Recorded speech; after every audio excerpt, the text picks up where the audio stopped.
안녕하세요. 재테크하는 일개미입니다. 오늘은 정말 현실적인 주제를 준비했습니다. 월급 200만 원으로 하고 싶은 거 다 하면서 1억을 만들 수 있을까? 인터넷에 보면 이런 말 많죠? 외식하지 마라. 택시 타지 마라. 커피 사 먹지 마라. 근데 그렇게 해서 1억 모은다? 현실성 거의 없습니다. 실제로 연봉 3천, 월 실수령액 약 220만 원인 사람이 최저생계비를 제외하고 저축한다면 1억 모으는데 무려 8년 반, 거의 9년이 걸립니다. 즉, 단순히 절약과 적금만으로는 너무 오래 걸리고 그 사이 물가와 기회비용 때문에 돈의 가치는 줄어듭니다.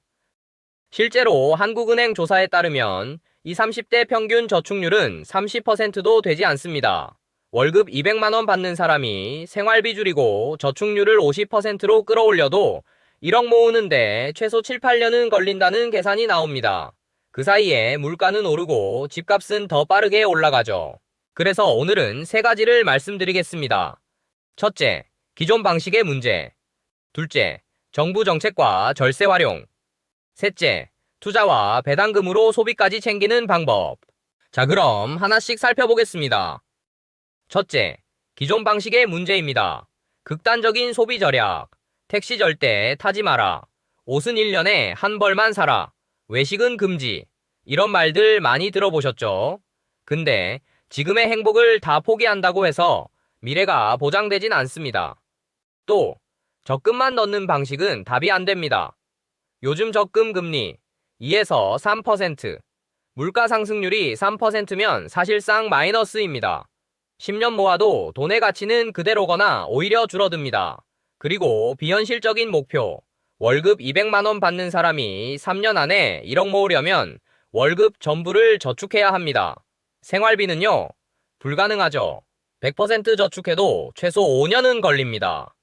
결국 단순한 절약이나 적금만으로는 한계가 있습니다. 그렇다면 어떻게 해야 할까요? 현실적으로 가장 먼저 활용해야 하는 게 바로 정부 정책입니다. 대표적인 정책 금융상품 3가지가 있습니다. 첫 번째, 중소기업 청년 전세자금 대출이에요. 중소중견 기업에 다니는 만 34살 이하 청년이 대상입니다. 최대 1억 원까지 가능하고 2년 계약으로 시작합니다. 그리고 조건을 충족하면 2년 단위로 최장 10년까지 연장이 가능합니다. 금리는 약 1.2에서 2% 수준이에요. 예를 들어 월세 40만 원을 내던 사람이 이걸 활용하면 이자는 월 10만 원 정도로 줄어듭니다. 즉, 한 달에 30만 원을 아낄 수 있는 거죠. 두 번째, 청년 전용 버팀목 전세자금 대출입니다. 만 19세에서 34세 이하 무주택 청년이 대상이고요. 최대 7천만 원 한도, 금리는 약 1.5에서 2.1% 수준입니다. 중소기업 재직 요건이 없어서 청년 단독 세대주도 이용할 수 있습니다. 이 상품 역시 2년 단위로 최장 10년까지 연장이 가능하지만 나이 제한이 있어서 만 34세까지만 이용할 수 있습니다. 세 번째는 청년 도약 계좌입니다. 19세에서 34세 청년이 5년간 저축하면 정부가 매달 최대 4만 원을 지원해주고 이율도 일반 예적금보다 높습니다. 즉, 이런 정책만 잘 활용해도 월급 200만 원으로도 매달 30에서 40만 원 정도 차이를 만들 수 있습니다. 셋째, 투자는 꼭 해야 합니다. ISA 계좌, 비과세 혜택이 있고 다양한 상품에 투자할 수 있습니다. 연금저축펀드와 IRP 계좌, 연금저축펀드는 연간 최대 600만 원까지, IRP 계좌는 최대 300만 원까지 세액공제가 됩니다.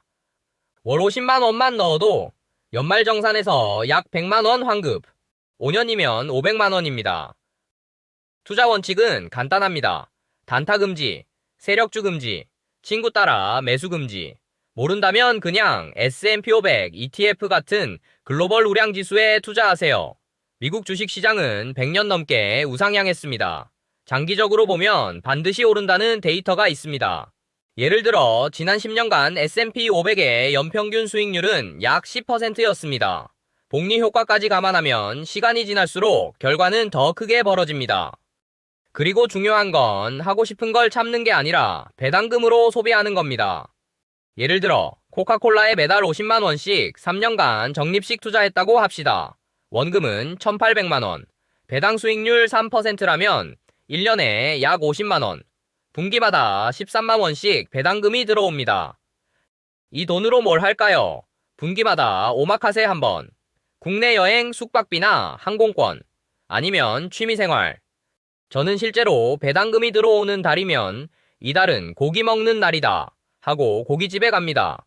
똑같은 고기인데도 배당금으로 먹는다 생각하면 훨씬 뿌듯합니다. 이게 바로 현재의 행복과 미래의 자산을 동시에 잡는 방법입니다. 이제 실제로 두 명의 사례를 비교해 보겠습니다. A. 월세 거주, 적금만. B. 정책 대출 활용, 투자, 세액공제. A부터 보겠습니다. 고정비, 월 123만 원. 남는 돈은 월 77만 원입니다. 이율 2%짜리 적금만 한다고 가정하면 5년 뒤 총 자산은 4,860만 원이 됩니다. B는 어떨까요? 고정비, 월 93만 원. 남는 돈, 월 107만 원. 연금저축펀드 50만 원. 5년 뒤 약 3,700만 원. ISA와 일반 투자 57만 원. 5년 뒤 약 4,220만 원. 투자 합계 약 7,920만 원. 여기에 연금저축펀드 1년에 99만 원씩 세액공제 환급 495만 원까지 합산하면 5년 뒤 총 자산은 8,420만 원이 됩니다. 차이가 크죠? 5년 뒤 A는 4,860만 원, B는 8,420만 원. 정책대출로 고정비 30만 원을 아끼고 절세계좌를 통해 S&P 500 같은 우량지수에 투자했을 뿐인데 3,500만 원 이상 차이 납니다. 그럼 10년 뒤엔 어떨까요? A. 총약 1억 200만 원. B. 총약 1억 9천만 원. 무려 8,800만 원 차이. 자산 규모는 거의 2배입니다. 같은 월급을 벌었는데 정책과 투자를 활용했느냐, 안 했느냐. 이 차이가 미래를 완전히 갈라놓습니다. 정리하겠습니다. 첫째, 극단적인 절약과 적금만으로는 1억은 사실상 불가능하다. 둘째, 정부 정책을 활용하면 고정비를 크게 줄일 수 있다. 셋째, 투자를 병행하고 세액공제, 환급까지 챙겨라. 넷째, 소비는 억지로 참지 말고 배당금으로 즐겨라. 다섯째, 장기적으로는 단순 절약과 투자자의 자산이 거의 2배 차이 난다. 결국 하고 싶은 걸 다 하면서도 시스템만 잘 세팅하면 1억은 충분히 가능합니다. 여러분, 월급이 작다고 불가능한 게 아닙니다. 트렌드를 읽고 돈을 굴리는 방법을 알면 현재의 행복과 미래의 자산, 두 마리 토끼를 동시에 잡을 수 있습니다. 오늘 영상이 도움이 되셨다면 구독과 좋아요 부탁드립니다. 앞으로도 더 실전적인 재테크 전략 알려드리겠습니다. 오늘도 시청해주셔서 감사합니다. 재테크하는 일개미였습니다.